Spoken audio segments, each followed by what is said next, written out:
असदुद्दीन ओवैसी जी। मोहतरम चेयरमैन साहब, आपका बेहद शुक्रिया कि आपने मुझे सदर जमहूरिया के खुतबे पर बोलने का मौका दिया।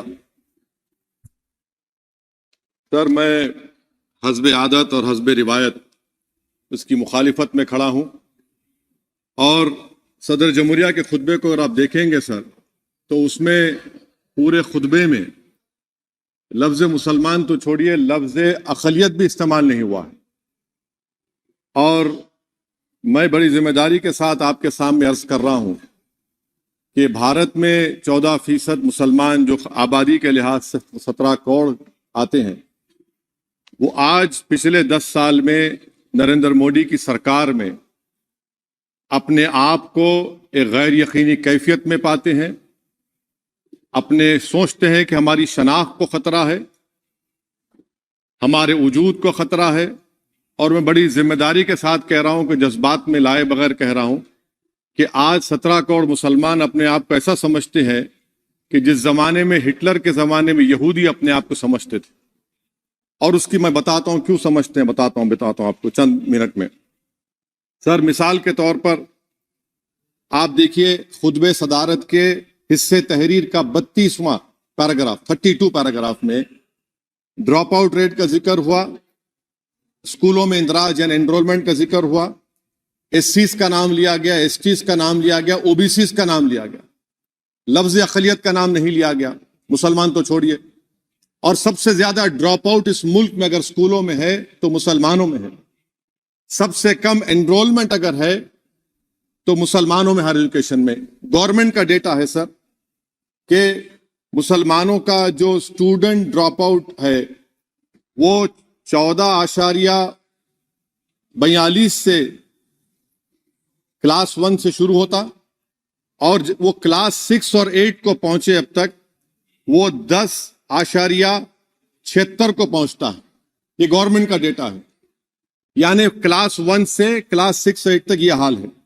आपने क्या किया सर इस बजट में? प्री मैट्रिक स्कॉलरशिप को सिर्फ 9th क्लास तक महदूद कर दिया और इसमें आपने पैसे कम कर दिए प्री मैट्रिक स्कॉलरशिप में। और सर 2022-23 का बजट आप देखिए, 5026 करोड़ रुपए दिए गए थे, जिसमें से सिर्फ 663 करोड़ इस्तेमाल हुए। अब आप आ जाइए सर, AISHE का डेटा है कि हायर एजुकेशन में मुसलमानों का 8.5 ड्रॉप आउट रेट हुआ है। 2020-21 में गवर्नमेंट का डेटा बता रहा है कि 1,80,000 मुसलमान हायर एजुकेशन में नहीं है। प्री मैट्रिक स्कॉलरशिप को आपने 423 करोड़ था, उसको आपने इस साल 326 कर दिया। मौलाना आजाद फेलोशिप को 45 करोड़ कर दिया। MCM जो 44 करोड़ था 33 करोड़ कर दिया। बताइए, जो सबसे ज्यादा जिसका कम्युनिटी का ड्रॉप आउट रेट है और जो हायर एजुकेशन नहीं, उससे आप ये बर्ताव करते हैं। सर, दूसरी बात यह है कि हम ये देख रहे हैं कि 10 साल में इस सरकार में कोई हद नहीं छोड़ी है गलत हुक्मरानी की, नफरतों को भड़काने की, कोई हद नहीं छोड़ी गलत फहमियों को फैलाने की, और कोई हद नहीं छोड़ी इस मुल्क के अवाम नास को तर्क करने की। इस 10 साल में हमने क्या देखा सर? जमहूरियत हमारे वतन अजीज की को बचाना बहुत जरूरी है। ये गरीबों के लिए और कमजोरों की एक बहुत बड़ी ताकत है। मगर 10 साल में, 9.5 साल में क्या हुआ? सिर्फ एक शख्स को मजबूत कर दिया गया, एक मजहब को मजबूत कर दिया गया, एक आइडियोलॉजी, एक नजरिए को मजबूत कर दिया गया, एक शनाख्त को सब शनाख्त के आगे दूसरी शनाख्तों को मिटाने की कोशिश की गई, एक जबान को मजबूत कर दिया गया। तो हमारी जमहूरियत तो खोखली हो चुकी है। और सर, कोई भी हुकूमत और पार्टी सिर्फ जबर और इस्तेसाल पर कायम नहीं रह सकती है सर। दूसरा पॉइंट सर जो मैं आपके सामने अर्ज करना चाह रहा हूं, CAA के कानून के ताल्लुक से मरकजी एक वजीर ने अखबार में बयान दिया कि हम 8 दिन में करने वाले हैं। आप 8 दिन में करेंगे, 8 दिन में एहतजाज शुरू होगा मुल्क के कोने कोने में। आप CAA को मजहब से खत्म कर दीजिए, मजहब से जोड़ेंगे तो आपका इरादा बुरा है। आप भारत की अक़लियतों को, भारत के मुसलमानों को, दलितों को आप परेशान करने का आपका इरादा है। सर दूसरी बात यह है कि अब CAA के खिलाफ क्यों हम हैं? क्योंकि सीमांचल के मुसलमान को आप बांग्लादेशी कहते हैं। कोई मिनिस्टर मुझे कहता है कि घुसपैठी है, रोहिंग्या है। तो CAA को मजहब से जोड़ना गलत था, उसको निकालिए। मगर हमारे देश के प्रधानमंत्री सर, वतन अजीज के वजीर आजम, मैं बड़ी जिम्मेदारी के साथ कह रहा हूं कि मैं अपने बचपने में जब हिस्ट्री पढ़ता था तो मैंने एक स्टैचू की फोटो देखी थी, प्रीस्ट किंग ऑफ मोहनजोदारो। ऐसा लगता है कि वैसा ही लग रहा है कि प्रधानमंत्री नहीं है बल्कि पुजारी सम्राट बन चुके हैं वो। और मैं क्यों कह रहा हूं कि हमारे सदर जमहूरिया ने कहा था कि 22 जनवरी एक तारीखी दिन है, बिल्कुल तारीखी दिन है। 22 जनवरी की बुनियाद 6 दिसंबर 92 को रखी गई। 22 जनवरी की बुनियाद 86 में ताले खोलकर रखी गई। 22 जनवरी की बुनियाद जीबी पंत ने रखी थी, इसीलिए तारीखी दिन है। और तारीखी दिन इसलिए भी है कि सर इसी ऐवान में 16 दिसंबर 1992 को हमने रेजोल्यूशन पास किया था।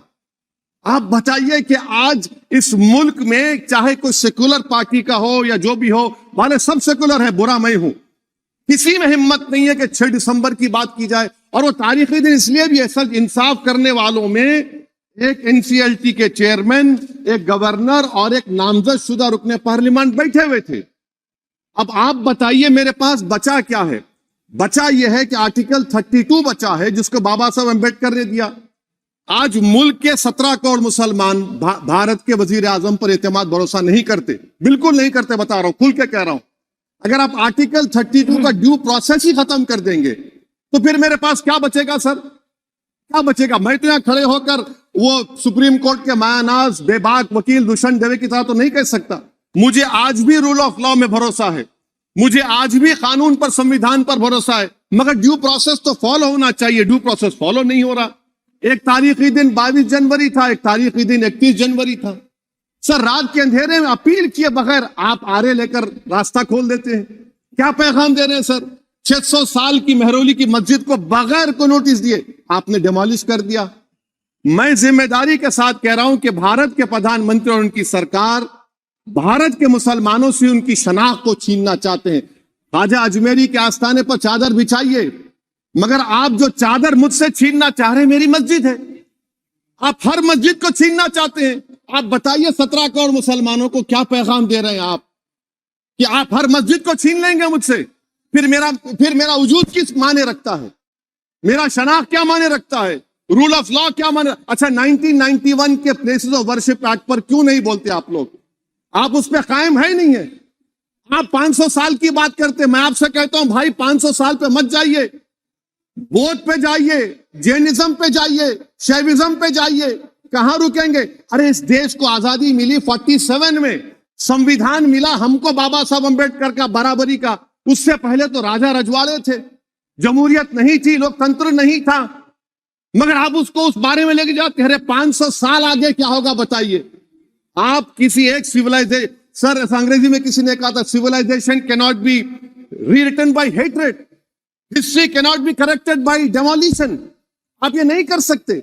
और मैं उम्मीद करता हूं कि जब मौर्ख तारीख लिखेगा, नरेंद्र मोदी इस मुल्क में तारीख लिखना चाहते हैं। क्या तारीख लिखना चाहते हैं? कि मैंने इस देश को, गांधी अंबेडकर के देश को मैंने हिंदू राष्ट्र बना दिया। मैं उम्मीद करता हूं कि हमारे भारत के हमारे हिंदू भाई देश के प्रधानमंत्री की सोच को नाकाम करेंगे, उन पर है। अब देखते हैं क्या होता है। सर नेबरहुड फर्स्ट की पॉलिसी है। नेबरहुड फर्स्ट क्या हो रहा है सर? हम सोशल मीडिया के जरिए फॉरेन पॉलिसी चला रहे हैं। मालदीव छोटा मुल्क, वो हमको आंख दिखा रहा है, चीन की गोद में बैठ गया। हमारे लद्दाख में हमारे जो लोग जानवर को लेकर घास चराए जाते, वहां पर चीन की आर्मी आके रोक रही। बताइए, बांग्लादेश चीन की गोद में बैठा हुआ है। आप गैलेंट्री अवार्ड दे रहे हैं, क्यों दे रहे हैं? कि चीन बैठा हुआ है। तो आपका बफर जोन गया कहां भाई साहब? आपका बफर जोन तो कहां गया नहीं मालूम, गायब हो गया बफर जोन। और दूसरी बात सर, आप ये भी देख लीजिए कि यहां पर मैं आपको इंपॉर्टेंट पॉइंट ये बताना चाह रहा हूं सर। ये हम बोलते हैं India middle east economic corridor, कितना पैसा है बताइए? वो नहीं बताया जाता। अच्छा सर, सबसे तकलीफ बात मेरे लिए है कि भारत ने यूनेस्को का इलेक्शन पाकिस्तान से हार गया। हम पाकिस्तान से हार गए, ये आपकी फॉरेन पॉलिसी है। यूनेस्को का इलेक्शन हम पाकिस्तान से हार गए। अच्छा, मामला इजराइल का, फलस्तीन का, गाजा का आया। अक्टूबर में 10,000 लोग मर गए, हमने यूएन में सीज फायर की तायीद नहीं की। दिसंबर आया 20,000 मर गए तो हमने तायद कर दी। क्यों तायद की? क्योंकि ग्लोबल साउथ को हमको फॉलो करना पड़ रहा। भारत ग्लोबल साउथ को फॉलो कर रहे, मिले तकलीफ दे बात है। यह आपकी नाकामी का बहुत बड़ा सबूत है। इसीलिए हम बता रहे हैं कि यह सरकार की बहुत से नाकाम। अच्छा, अलीगढ़ मुस्लिम यूनिवर्सिटी, आखिरी पॉइंट, अलीगढ़ मुस्लिम यूनिवर्सिटी। सर, आप उत्तर प्रदेश से आते हैं। सर, 81 में एक्ट पास हुआ। हमारा लॉ ऑफिसर कोर्ट में कहता है कि मैं पार्लियामेंट के एक्ट को नहीं मानता। कैसे नहीं मानते सर? क्या नरेंद्र मोदी ने पार्लियामेंट को नॉमिनेट किया या पार्लियामेंट ने नरेंद्र मोदी को प्रधानमंत्री बनाया? बताइए। 81 के एक्ट को नहीं मानते। सर, 2 ही तो सेंट्रल यूनिवर्सिटी है मुसलमानों के। 1,80,000 आप ही के सरकार के दौर में मुसलमान हायर एजुकेशन निकल गए। आप अलीगढ़ मुस्लिम से छीनना चाह रहे हैं। Theory of separation of powers में एग्जीक्यूटिव हमको डिक्टेट करेगा। मेरी आवाज तो पार्लियामेंट है, अब मेरी आवाज के खिलाफ एग्जीक्यूटिव सुप्रीम कोर्ट में बोलता है। अलीगढ़ मुस्लिम यूनिवर्सिटी से इतनी नफरत क्यों है आपको? वहां पर तो हिंदू भाई भी पढ़ते हैं। सर, ये अलीगढ़ मुस्लिम यूनिवर्सिटी का मामला है सर। तो मैं आपसे इस बात पर, इस शेर पर अपनी बात को खत्म कर रहा हूं सर। आप भी उर्दू दां हैं जी। मसीहाओं को जब भी आवाज दी है, अहमद फराज का शेर है जी जी, मसीहाओं को जब भी आवाज दी है पलट कर आ गए हर बार कातिल। मसीहाओं को जब भी आवाज दी है पलट कर आ गए हर बार कातिल। वहां क्या दाद खाही क्या गवाही, वहां क्या दाद खाही क्या गवाही, जहां हो मुंसिफों के यार कातिल। सर, मैं फिर से हुकूमत से मुतालबा करता हूं कि अल्पसंख्यक समाज के बजट के स्कॉलरशिप को आप डिमांड ड्रिवन करिए। भारत के प्रधानमंत्री, प्रधान सेवक रहिए। आप कोई प्रीस किंग मत बन जाइए।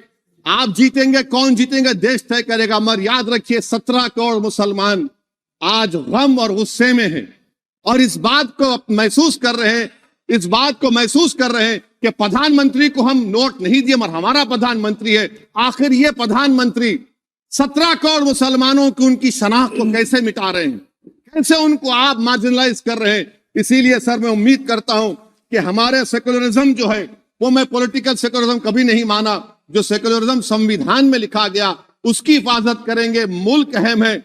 वरना याद रखिए, आप चुनाव जीते या हारे, मगर अगर आप 17 करोड़ एक जनता को आप गैर यकीनी कैफियत पैदा कर देंगे, ये देश के हित में नहीं होगा। बल्कि हम तो उम्मीद कर रहे हैं कि ड्यू प्रोसेस अदालत फॉलो करेगी। अदालत अगर एक तरफा फैसले करेगी तो गलत होगा। सर, बहुत बहुत शुक्रिया।